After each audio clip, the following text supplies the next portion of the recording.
इस वीडियो में मैं आपसे बात करूंगा सीईटी ग्रेजुएशन एग्ज़ाम के फॉर्म में OTR eKYC में क्या हम एडिट कर सकते हैं या नहीं कर सकते हैं, उसके बारे में जानकारी दूंगा। वीडियो पसंद आए तो वीडियो को लाइक करें, चैनल ज़रूर सब्सक्राइब करें, क्योंकि OTR eKYC से लेकर कोई भी अपडेट आएगी सबसे पहले आपको इसी यूट्यूब चैनल पर देखने को मिलेगी, ताकि जब भी आपको मौका मिले तो आप सबसे पहले इस YouTube के माध्यम से देख सकते हैं कि भाई अधीनस्थ बोर्ड द्वारा OTR eKYC में क्या चेंज और किया जा रहा है या फिर क्या नई अपडेट आई है। संपूर्ण जानकारी आपको इस YouTube चैनल पर देखने को मिलेगी, इसलिए चैनल ज़रूर सब्सक्राइब करें, नोटिफिकेशन भी ऑन रखिए, ताकि जब भी मैं ऐसी नई वीडियो लेटेस्ट लेके आऊँ तो सबसे पहले आपके पास पहुँचे। और इसके अलावा इसकी PDF आपको हमारे टेलीग्राम ग्रुप पर देखने को मिलेगी, जिसका लिंक नीचे डिस्क्रिप्शन में दिया हुआ, आप जाके ज्वाइन कर सकते हो। तो चलिए वीडियो स्टार्ट करते हैं।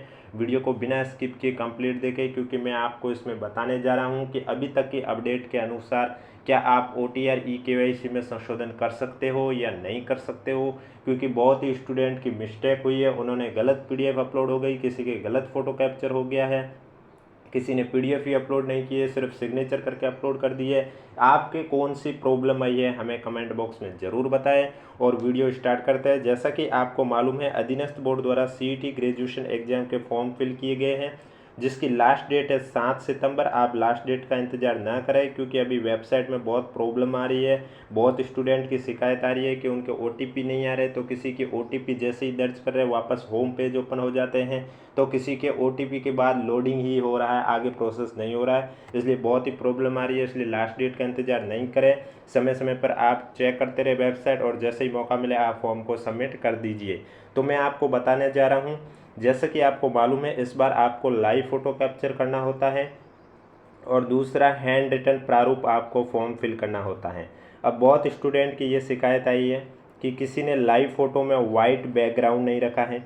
तो मैं आपको बता देता हूँ, जब आप लाइव फ़ोटो कैप्चर करते हो और हैंड रिटन प्रारूप अपलोड करते हो, उसके बाद आपसे बोर्ड द्वारा लिखा हुआ भी आता है कि आगे जब प्रोसेस करते हो तो उसमें स्पष्ट रूप से लिखा हुआ कि जो आपने फ़ोटो अपलोड किया उसके पीछे वाइट बैकग्राउंड है, उसके आगे कोष्टक है, उस पर आपको क्लिक करना होता है। और नेक्स्ट पॉइंट पर हैंड रिटन को लेकर ये लिखा होता है कि जो आपने हैंड रिटन अपलोड किया वो क्या आपने अपनी राइटिंग में अपलोड किया, क्योंकि बहुत स्टूडेंट की ये शिकायत आती है कि किसी और ने उनका हैंड रिटन लिख लिया है और अपलोड करवाया है। या फिर ई मित्र वाले क्या करते हैं, बहुत स्टूडेंट की ये शिकायत आ रही कि ई मित्र वालों ने जो हैंड रिटन प्रारूप है उसमें सिर्फ सिग्नेचर करवा के अपलोड कर दिया है, या कोई खुद ही प्रयास किया तो किसी के हैंड रिटन की जगह कोई और PDF अपलोड हो गई है। अब वो क्या करें, अब वो क्या संशोधन कर सकते हैं, उसके बारे में भी बताने जा रहा हूँ। उससे पहले मैं आपको सही सही जानकारी दे दूँ।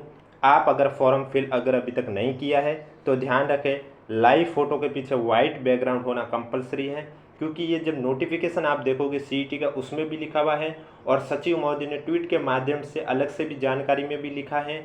और तीसरा, जब आप आगे का प्रोसेस करोगे लाइव फ़ोटो और हैंड रिटन के बाद, तो उसमें भी स्पष्ट रूप से लिखा हुआ है कि फ़ोटो के पीछे वाइट बैकग्राउंड रखना कंपलसरी है। और दूसरी बात मैं आपको बता देता हूँ, जो ये सैंपल है, ये अगर अभी तक आपको नहीं मिला तो आप हमारा टेलीग्राम ग्रुप ज्वाइन कर सकते हैं, वहाँ पर मैंने अपलोड कर दिया है। नहीं तो आप जैसे ही लाइव फ़ोटो कैप्चर करते हो उसके बाद हैंड रिटन के नीचे एक सैंपल PDF होता है, उस पर क्लिक करोगे तो ये सैंपल फाइल आपके सामने ओपन हो जाएगी। इसमें आपको ये ध्यान रखना है कि जो नीचे लिखा है आपको अलग से वाइट पेज पर नहीं लिखना है, इसका प्रिंट निकाल कर, जैसे कि ये हिंदी के पैरा के नीचे 4-5 लाइन खाली है, तो यहाँ पर ये लाइन आपको उतारनी है जो ऊपर लिखी हुई है। यहाँ नाम में जो खालिस्तान है वहाँ आपको अपना नाम लिखना है, पिता के नाम में खालिस्तान है, यहाँ आपको अपने पिता का नाम लिखना है, और जन्म तिथि है, यहाँ आपको अपनी जन्म तिथि लिखनी है, और ये पूरा पैराग्राफ आपको हूबहू नीचे छापना है। इसके बाद यहाँ सिग्नेचर आपको वही करना है जो डेली आप डॉक्यूमेंट में करते हो। ऐसा कोई ज़रूरी नहीं कि हिंदी में हिंदी सिग्नेचर करो, इंग्लिश में इंग्लिश करो। सिग्नेचर दोनों साइड आपको वही कॉमन रखना है जो आप नॉर्मली सिग्नेचर करते हो। उसके बाद ध्यान रखना, आपको इंग्लिश पैरा में भी 4 लाइन नीचे जो दे रखी है, यहीं पर ये लिखना है, जो इंग्लिश में लिखा हुआ वो सेम हूबहू आपको नीचे छापना है। नाम में आपको अपना नाम लिखना है, फादर्स नेम में फादर्स नेम लिखना है, और डेट ऑफ बर्थ में आपको अपनी डेट ऑफ बर्थ लिखनी है। उसके बाद सिग्नेचर आपको वही करना है जो आप नॉर्मली करते हैं। इसके बाद आपको अपनी SSO ID लिखना है। और मेन चीज़ आती है, बहुत स्टूडेंट कहते हैं OTR नंबर क्या होते हैं। OTR का अर्थ होता है वन टाइम रजिस्ट्रेशन नंबर। आप जब OTR में जाओगे SSO ID में, तो वहाँ आपके सबसे ऊपर रजिस्ट्रेशन नंबर लिखा होता है वही है। अगर वहाँ आपको नहीं मिल रहे हैं तो आज तक आपने अधीनस्थ बोर्ड के जितने भी फॉर्म फिल किए उन्हीं में से कोई एक फॉर्म उठा दीजिए। उस एप्लीकेशन फॉर्म के अंदर ही लिखा होता है application number, OTR number, SSO ID, ये सभी लिखे होते हैं। तो वहाँ आपको OTR नंबर लिखा हुआ देखने को मिलेगा, वही आपको यहाँ पर लिखना है। उसके बाद आपको परमानेंट एड्रेस लिख देना है। अब ये आप चाहे ब्लू पेन से लिखना है तो ब्लू पेन से लिखिए। इसके बाद इस PDF की जो साइज़ है वो 100 KB से लेकर 200 KB के बीच में ही रखनी है, ध्यान रखें। अगर 100 KB से कम रखोगे तो आपकी PDF अपलोड नहीं होगी, और 200 KB से ज़्यादा रखोगे तो भी आपकी ये PDF है वो जो अपलोड नहीं होगी। इस बात का आपको खासकर ध्यान रखना और उसके बाद ही अपलोड करना है। अब बात करता हूँ क्या इसमें गलती हो गई हो। बहुत स्टूडेंट की शिकायत होती है, जैसे कि वो सिग्नेचर करके अपलोड कर देते हैं, या किसी और ने लिख लिया है फिर अपलोड कर दिया है, या कोई कहते हैं कि हमने OTR नंबर। देखो, अगर आपने OTR नंबर और SSO ID नहीं लिखकर बाकी सभी प्रोसेस करके अपलोड कर दिया तो इसमें ज़्यादा कोई तकलीफ नहीं होगी, क्योंकि उनका मेन मकसद यही है इस PDF को अपलोड करवाने का कि जो आपने लिखा है वो आपकी खुद की राइटिंग है या नहीं, बस यही चेक करना है मेन। इसके बाद आपको मैं बता देता हूँ संशोधन का मौका मिलेगा या नहीं मिलेगा। आप देख सकते हैं ये जो CET को लेकर 14 अगस्त को बोर्ड द्वारा नोटिस जारी किया गया था, इसमें संशोधन को लेकर क्या लिखा है उसी के मद्देनजर रखते हुए मैं आपको बताने जा रहा हूं क्या आपको OTR EKYC में संशोधन का मौका मिलेगा या नहीं मिलेगा। उससे पहले वीडियो को लाइक नहीं किया तो एक बार वीडियो को लाइक कर लीजिए, चैनल जरूर सब्सक्राइब कर लीजिए, क्योंकि जैसे ही कोई और अपडेट आती रहेगी OTR से लेकर सबसे पहले आपको इसी YouTube चैनल पर देखने को मिलेगी। तो आप पॉइंट नंबर 1 देख सकते हैं, यहाँ स्पष्ट रूप से लिखा हुआ है कि यदि कोई अभ्यर्थी अपने ऑनलाइन आवेदन में संशोधन कराना चाहता है तो परीक्षा आयोजन के बाद निर्धारित शुल्क 300 रुपये देकर आवेदन में ऑनलाइन संशोधन कर सकता है। यानी कि एप्लीकेशन फॉर्म में अगर आपसे कोई मिस्टेक हो गई, वो आप सुधार करना चाहते हो, तो ये आप सुधार परीक्षा के बाद कर सकते हो। इस बार आपके जो एप्लीकेशन की लास्ट डेट 7 सितंबर के बाद जो हर बार मौका मिलता वो नहीं मिल रहा है, ये मौका आपको परीक्षा देने के बाद मिलेगा, जिसमें आपको 300 रुपये शुल्क देना होगा। आगे लिखा हुआ ऑनलाइन आवेदन में अभ्यर्थी फोटो, हस्ताक्षर और उन सूचनाओं को परिवर्तित नहीं कर पाएगा जो उसने OTR के समय दर्ज की है। ध्यान रखें, यहाँ स्पष्ट रूप से लिखा हुआ है कि OTR के समय जो जो चीज़ें दर्ज की है, चाहे वो फोटो हो या सिग्नेचर हो या कोई भी अदर जानकारी है, उन्हें वो एडिट नहीं कर सकता है, यानी कि उनमें वो संशोधन नहीं कर सकता है। शेष प्रविष्टियों में संशोधन किया जा सकता है, यानी कि यहाँ पर यही स्पष्ट रूप से लिखा हुआ कि आप OTR में संशोधन नहीं कर सकते हो। आगे लिखा हुआ है शैक्षणिक योग्यता में अभ्यर्थी ऑनलाइन संशोधन की अवधि में ही संशोधन कर सकते हैं, यानी कि अगर आप शैक्षणिक योग्यता में कोई संशोधन करना चाहते हो तो वो आप संशोधन कर सकते हो। और उसके बाद आपको शैक्षणिक योग्यता में बोर्ड का नाम, रोल नंबर, उत्तीर्ण वर्ष में मौका नहीं दिया जाएगा।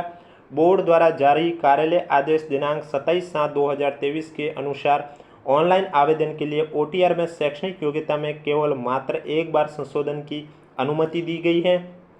सर्वप्रथम अभ्यर्थी अपने OTR में शैक्षणिक योग्यता में वांछित संशोधन कर लेवे, यानी कि यहाँ स्पष्ट रूप से लिखा हुआ एक बार संशोधन, जैसे कि आप एप्लीकेशन फॉर्म से पहले OTR में संशोधन कर सकते थे, लेकिन अब आपको ये मौका नहीं दिया जाएगा। यहाँ स्पष्ट रूप से लिखा हुआ है कि सर्वप्रथम अभ्यर्थी अपने OTR में शैक्षणिक योग्यता में वांछित संशोधन कर लेवे, अभ्यर्थी संशोधन करने के उपरांत ही ऑनलाइन आवेदन भरे।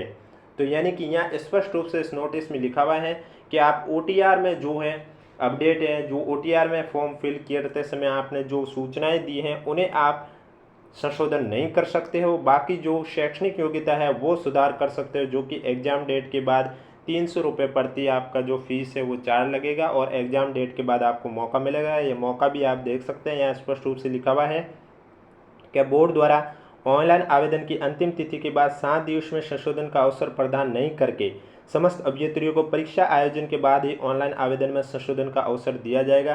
अब देखो, OTR में तो इन्हें संशोधन करने का मौका नहीं मिलेगा।